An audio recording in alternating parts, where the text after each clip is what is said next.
이제 우리 함께 하나님의 말씀을 보도록 하겠습니다.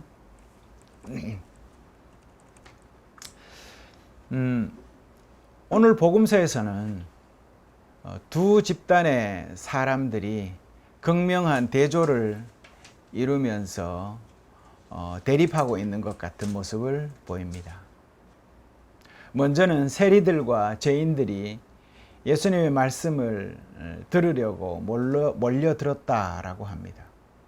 하지만 바리새파 사람들과 율법학자들은 투덜거렸다라고 합니다. 서로 상반된 반응을 보이는 것이죠. 세리와 죄인들은 예수님께 다가왔지만 여전히 바리새파 사람들과 율법학자, 서기관들이죠. 그들은 예수님께 다가오지 못하고 있습니다. 이유가 무엇일까? 왜 죄인과 세리는 예수님께 다가오는데 바리새인과 율법학자들은 예수님께 다가오지 못하는 것일까? 이런 겁니다.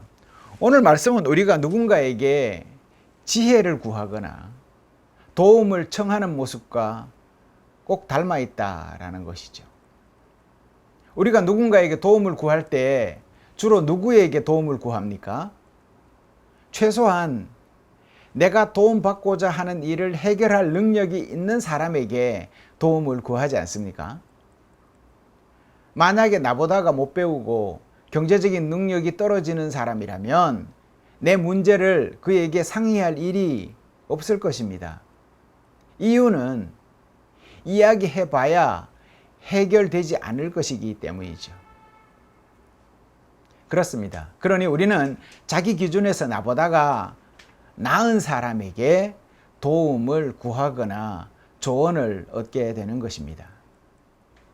그런데 이런 조건을 따져보면 대부분 나보다 나이가 많아서 인생 경험이 풍부하든지 혹은 나보다가 경제적인 여유가 많아서 넉넉하든지 또 아니면 나보다가 더 많이 배워서 학식과 지식과 경험이 풍부하든지 이런 조건들이 상대적으로 나보다가 높거나 많을 때에 도움을 요청하거나 그의 말에 귀를 기울이게 됩니다.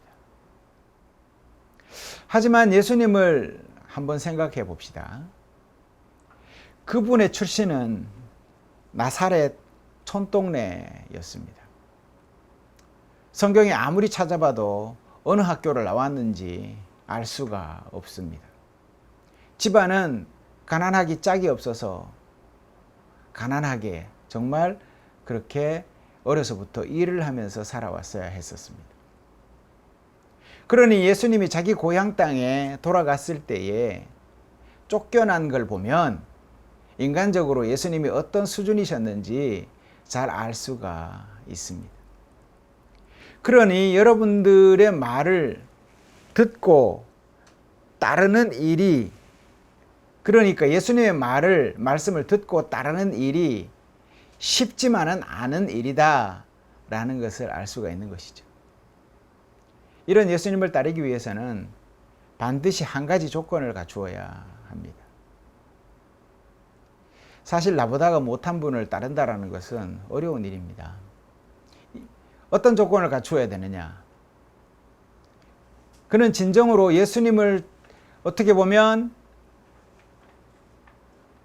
이 조건을 갖추지 않으면 예수님을 따를 수가 없다라는 것인데 그 조건이 바로 뭐냐 하면 자기의 의로움을 뛰어넘어야 된다라는 것입니다. 자기 의를 포기하는 것이 쉽지 않다는 것을 여러분도 잘 알 겁니다. 나는 의롭다. 이 생각은 어느 누구나 사람이라면 누구나 지니고 있는 것입니다. 세상 사람 모두는 자신을 의로운 존재로 인정받기를 원합니다. 하지만 예수님을 만나는 일에 자기의 의로움은 결코 도움이 되지 않는다라는 것입니다. 하나님과의 관계에서 자기 의로움은 매사에 걸림돌이 되어서 나와 하나님 사이를 가로막기 때문입니다.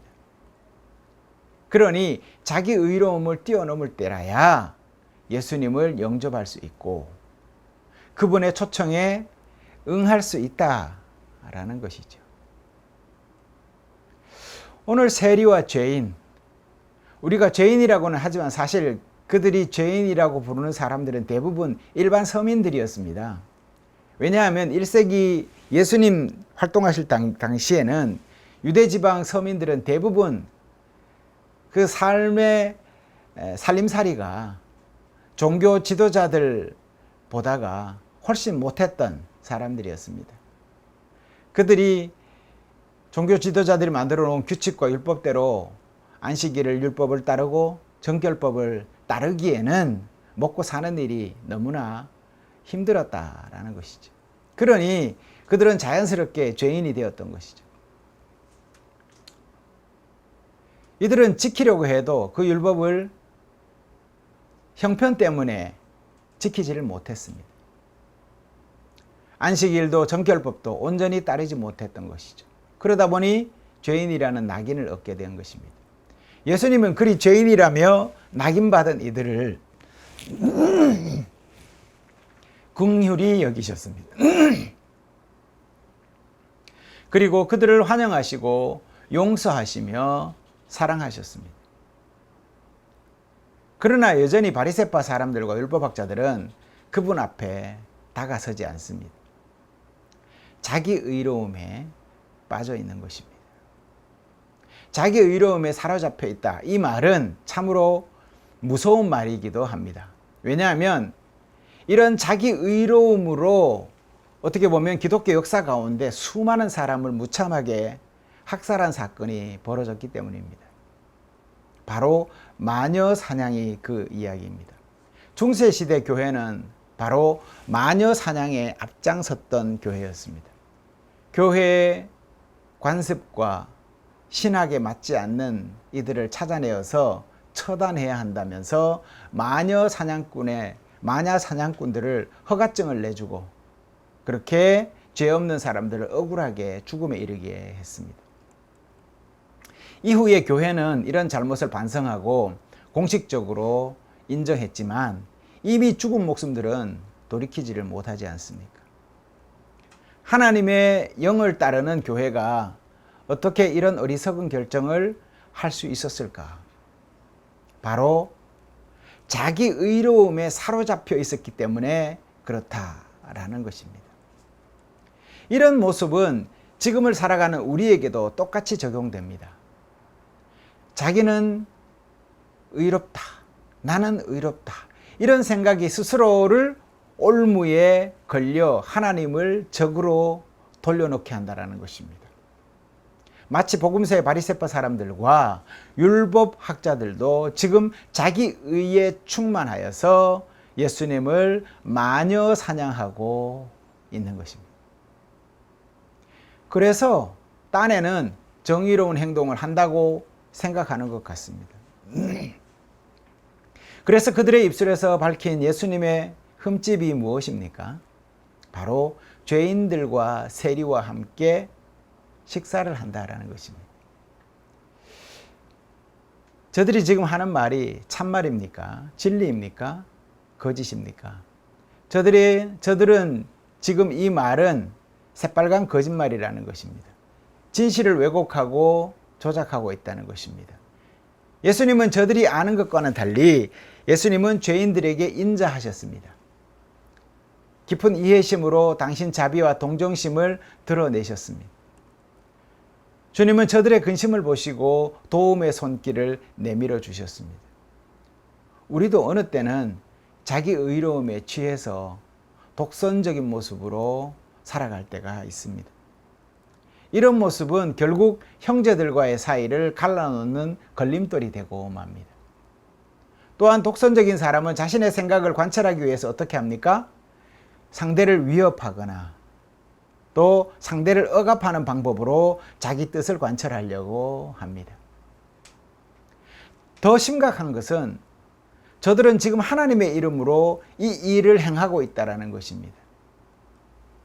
그렇기 때문에 자기가 잘못을 저지르는 줄을 모르는 것이 가장 큰 잘못이라는 것입니다. 도리어 자신들의 행동이 하나님의 이름으로 행하기 때문에 정당성을 얻게 되고, 그래서 더 악랄하게 그렇게 마녀 사냥을 하고 있는 것이고 했던 것이죠. 이런 독선 앞에서는 누구도 그 고집을 당해낼 장사가 없습니다. 이럴 때 우리는 어떻게 해야 합니까? 누군가 독선적인 태도로 자기 고집을 부릴 때 우리는 어떻게 해야 할까요? 예전에 섬기던 교회에서, 모든 교회들이 다 그렇습니다만, 교회에 네 분이 있었습니다. 그래서 성도들끼리 서로가 갈라져서 서로가 서로에게 삿대질하는 그런 일들이 있었습니다. 어떤 분이 그런 얘기를 하더라고요. 교회에서 분란이 일어나면 세상에서 일어나는 분란하고는 비교가 안 된다고. 도시락을 싸들고 다니면서 싸운대요. 그래서 해결이 되지 않는다는 겁니다. 그들은 서로가 하나님의 뜻이라고 하면서 자기가 정의롭다고 외치기 때문에 한 발도 물러서지 않는다라는 거예요. 신의 이름으로 싸우니 답이 없겠지요. 오늘 예수님은 바리새파 사람들과 율법학자들의 태도에 반응을 하지 않습니다. 그리고 당신께 다가온 죄인들이라고 불리는 그들을 품으시고 그들을 긍휼과 자비로 먼저 돕는 것을 볼 수가 있습니다. 당신 도움이 필요한 사람들을 먼저 돕고 난 뒤에 자기 의로움에 취해 있는 바리새파 사람들의 교만과 오만을 지적하십니다. 우리는 때때로 선한 일을 하다가 문제에 봉착하게 되면 그 문제를 수습하기 위해서 모든 자원을 그 문제 해결에 집중하게 되지요. 그러다 보니까 정작 하려고 했던 일은 못하게 되는 그런 일들이 일어나게 됩니다. 그러다 보면 원래 목적한 선한 행위는 오간데 없어지고 문제만 남게 되고 상처만 남게 됩니다. 우리는 예수님이 선을 행하되 악에게 지지 말라고 하셨던 것을 기억해야 합니다. 세상에 있는 편견과 악을 완전히 제거하고 난 뒤에, 사실 우리가 세상에 있는 편견과 악을 완전히 제거할 수 있겠습니까? 그러니 그리스도인은 세상 편견을 없앤 뒤에 선을 행하겠다라는 이러한 생각은 낭만적인 생각이다 라고 할 수가 있겠죠. 불가능하다라는 겁니다. 만약에 말처럼 세상에 악이 모두 사라진 뒤에 선한 일을 한다고 하면 아마 우리는 선한 일을 우리 생애 가운데 행하지 못할 가능성이 큽니다.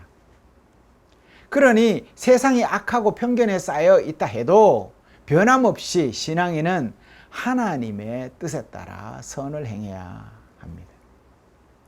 여러분은 하나님의 이름으로 행할 때 남을 판단하려는 마음이 생기지는 않는지 돌아보아야 하겠습니다.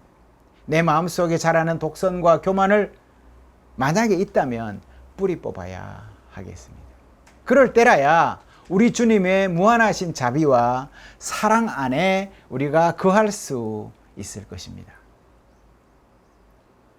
예수님은 이처럼 바리새인과 율법학자들을 위해서, 그리고 죄인이라 불리는 이들과 세리들을 위해서 비유 3가지를 들어서 오늘 말씀해 주십니다. 여러분이 오늘 읽은 본문입니다. 바로 잃은 양의 비유, 두 번째는 또 뭡니까? 동전을 잃은 비유, 마지막으로 잃어버린 아들의 비유. 이 3가지입니다. 3가지 공통점은 잃어버렸다라는 것입니다.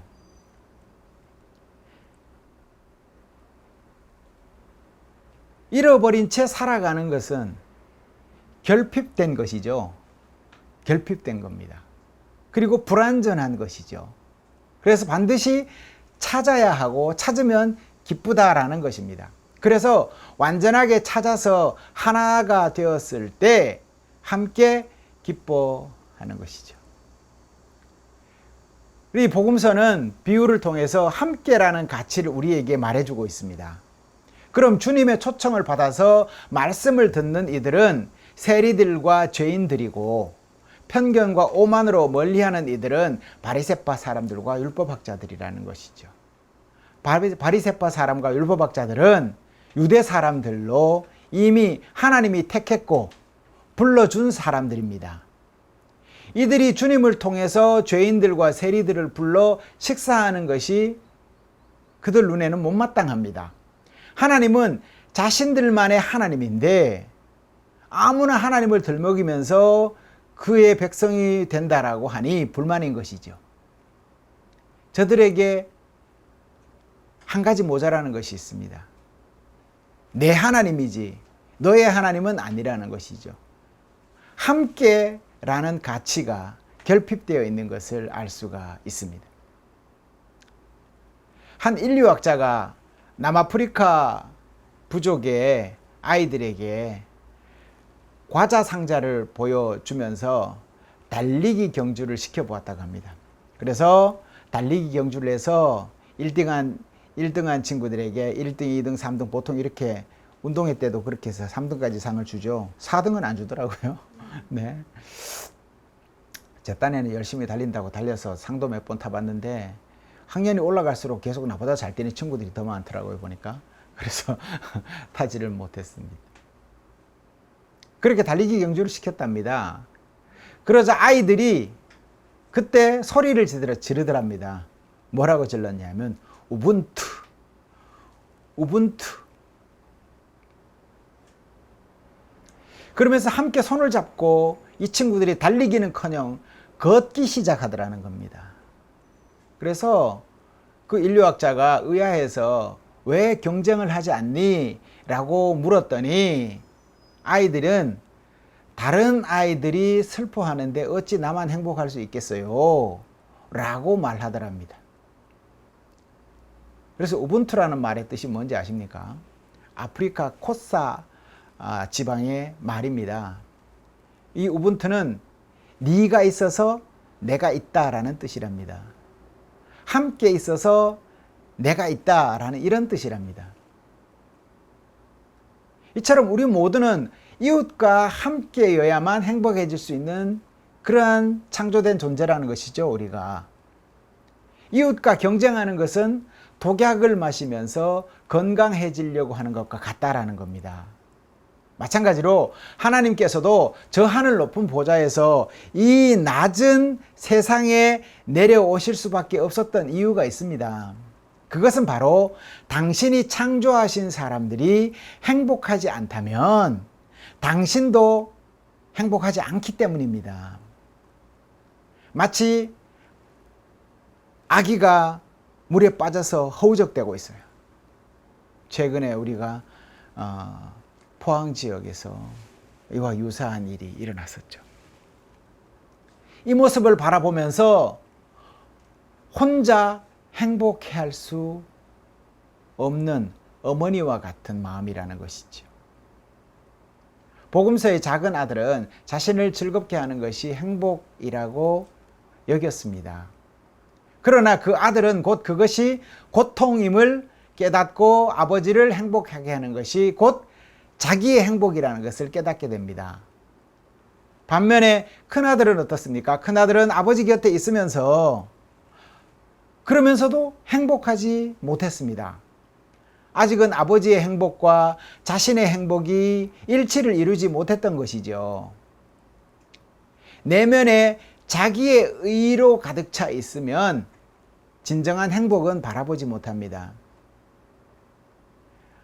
작은 아들은 어떤 의미에서 보면 고생을 직사게 하고 그래서 그때 깨달은 것이 아버지와 하나 되는 아버지의 마음을 이해하고 그분과 하나 되는 경험을 하게 되었다라는 것이고 아들은 아버지와 육신은 계속 붙어 있었지만 마음은 하나 되지 못했었다라는 이야기인 것이죠. 내면에 자기 의로 가득 차 있었던 겁니다. 큰아들은. 자기 오만과 편견이 하나님으로부터 오는 참 행복을 막았기 때문입니다. 또한 자기 의로 가득 찬 사람은요, 함께라는 가치를 완성할 수가 없어요. 왜냐하면 자기 의를 관철하기 위해서 상대를 윽박지르고 탓해야 하기 때문에 그렇습니다. 오늘 우리가 함께 읽었던, 앞에서 읽었던 디모데 전서에서 바울이 이야기하지 않습니까? 바울 사도가 아들같이 여기던 디모데에게 편지를 보냅니다. 그는 편지에서 이렇게 쓰고 있지 않습니까? 하나님께서는 나에게 자비를 베푸셨습니다. 나는 죄인들 가운데서 우두머리입니다. 이렇게 고백하지 않습니까? 바울은 지금 세상적으로 우쭐하면서 자기 자랑하던 때 스스로 의롭다고 여기던 모습은 오간데가 없어지고 겸손한 사람의 모습입니다. 사람들이 바울을 왜 좋아하는지 한번 생각을 해봤습니다. 바울은 속칭 우리나라로 얘기하면 스펙이 어마어마한 사람입니다. 가문이 아주 그냥 어마어마한 집안의 사람이었고요. 학벌도 좋아서 우리나라로 얘기하면 서울대학교를 나오고, 그리고 또 그 중에서도 굉장히 가말레엘이라는 그러한 그 석학 밑에서 공부를 했던 사람이라는 것이죠. 세상적으로 보면 우쭐할 만하죠. 그런데 그런 모습은 오간데 없어지고 겸손한 사람의 모습이 지금 된 것입니다. 하나님의 자비를 경험할 수 있는 신앙인의 자세는 무엇입니까? 바로 겸손입니다. 그렇다면 왜 어떤 사람은 자비를 실제로 느끼고 하나님의 자비를 어떤 사람은 느끼지 못하는 것일까? 라는 것이죠. 그것은 자비는 죄인에게 주어지는 하나님의 사랑이자 은총이기 때문입니다. 하나님의 자비는 나 잘났소라고 자기가 의롭다 생각하는 사람에게 임하는 것이 아니라 자기가 죄인이라고 인정하는 겸손한 사람에게 임한다라는 얘기입니다. 여인을 향한 사랑을 자비라고 말하지 않아요. 또한 자기는 아무런 죄가 없다고 생각하는 사람도 자비에 합당하지 않아요. 오늘 복음서의 비유에서 아버지에게 잘못한 것이 하나도 없고 종처럼 충실히 모든 것을 다 했고 그렇게 생각한 큰아들은 아버지 집에서 지내는 것이 자비라고 생각하지 않지만 큰 죄를 지었다고 생각하는 작은 아들은 아버지 집에 품꾼이라도 있을 수만 있다면 그것은 큰 자비라고 생각하는 것입니다. 그렇습니다. 자비를 느끼려면 하나님 사랑 받기에 자기가 얼마나 모자란 사람인지를 깨닫는 것입니다. 제가 하나님 사랑받기에 너무나 모자란 존재입니다. 저를 불쌍히 여겨주십시오. 라는 이들에게 하나님의 은총과 자비가 임한다라는 말입니다. 스스로 의롭다고 여기는 사람은 하나님의 자비에 멀리 있는 사람입니다. 그래서 바울 사도도 자기가 하나님의 자비를 받았다고 한 다음에 자기는 죄인들 중에 뭐라고요? 괴수다 라고 말하지 않습니까? 오늘 우리는 스스로 의롭다고 여기는 바리새파 사람들과 율법학자들, 그리고 스스로 죄인이라고 여기는 세리와 죄인들의 모습을 살펴보았습니다. 한쪽은 주님을 영접했고 그분 자비를 풍성히 경험하고 있지만 여전히 스스로 의롭다고 여기는 자기 의에 빠져있는 세리와 바리새인과 율법학자들은 여전히 주님 주변을 겉돌기만 하고 있습니다. 바울 사도가 진정 죄인들 중에서 가장 큰 죄인이겠습니까? 분명 하나님의 자비를 경험한 사람들은 다 바울처럼 느낄 것입니다. 그래서 바울 사도는 여기서 아주 중요한 말을 이어서 합니다. 그러나 바로 그 때문에 하나님께서 나에게 뭐를 베푸셨다고요?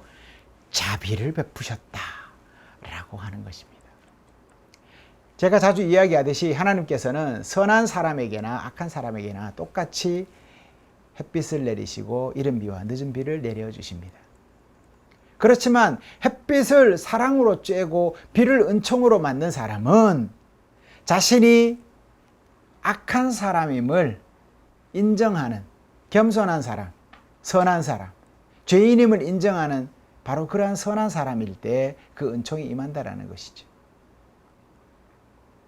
그러니 생각해 보십시오.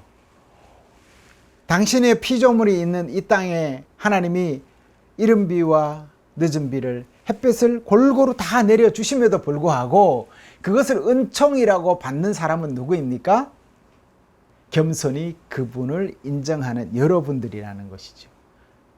그러니 줘도 그것이 누가 준 것인지도 모르고 받지도 못하는 상태라면 그것은 자기 의에 가득 차서 받지 못하는 것이라는 것입니다. 그래서 저는 오늘 다음과 같이 오늘의 가르침을 요약해 보려고 합니다. 사랑은 죄 때문에 자비가 되는 것이고 자비는 죄 때문에 드러나는 것이다 라는 것입니다. 그러니까 신앙인은 스스로 의롭다고 교만해서는 안 되겠다 라는 이 말씀으로 정리를 하고자 합니다. 산상교회 성도 여러분, 한 주간 세상 속에서 살아갈 때 늘 겸손히 죄인된 우리를 당신의 자비로 구원해 주신 그 큰 사랑을 경험하면서 살아가는 여러분들이 다 되시기를 예수님 이름으로 부탁을 드리겠습니다. 기도하겠습니다.